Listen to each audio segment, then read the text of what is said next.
There are horror movies you will watch from the 40s, 50s, and 60s for no reason other than they're just hilarious. They may not intend to be, but they are. This, however, does not qualify. This is on Plex at the moment, which means it's free. And it is Ray Milland in The Man with the X-Ray Eyes. Now, he is a doctor who comes up with some eye drops that will allow him to see all light.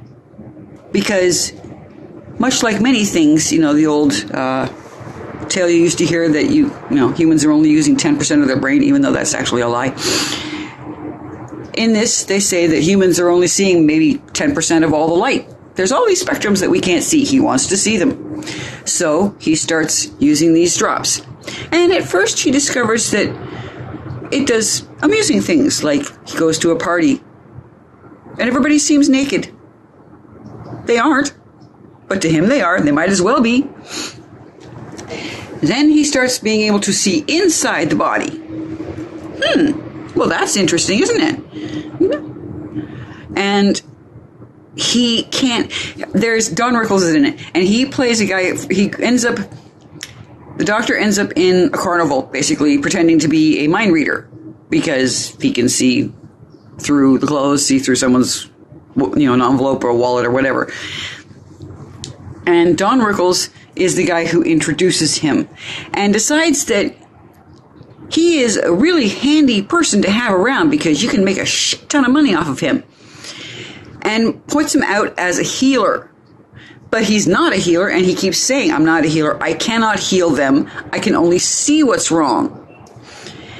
And in the end, with this particular person, Rickles' character, because he will not do what he's told, and he goes to leave this little setup that they've made so that people come in to try to find out, what's wrong with them. Rickles starts screaming. It's not that he can see what's wrong with you. He curses you. When he says what's wrong with you, he makes it happen. And because humans are stupid, there are people that will believe him. So he flees. There is no real conclusion to this, okay? At one point when another doctor is driving him along, and all he can see is shifting light. He ends up at a faith revival tent.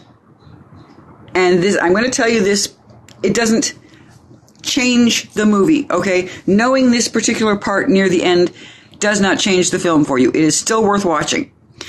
But because he's in a place where there's a whole bunch of really gung-ho Christians, one guy, the preacher, starts screaming at him, if thine eye offend thee, pluck it out.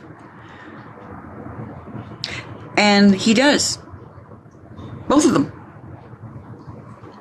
Now, there is a rumor about this film that after Ray Milland rips out his eyes, he screams, I can still see. And the director, the producer, the test audience, all decided that that was just too horrific. They could not cope with that concept, that even without his eyes, he was still capable of seeing what was going on. They couldn't deal with it. So you don't get that line. Like I said, no conclusion. You don't know what happens to him after that. You don't know if it gets worse, if it gets better. I mean, his eyes are gone. He's not going to get a whole much better. Is someone else going to be dumb enough to try it? They're humans. Of course someone will be dumb enough to try it.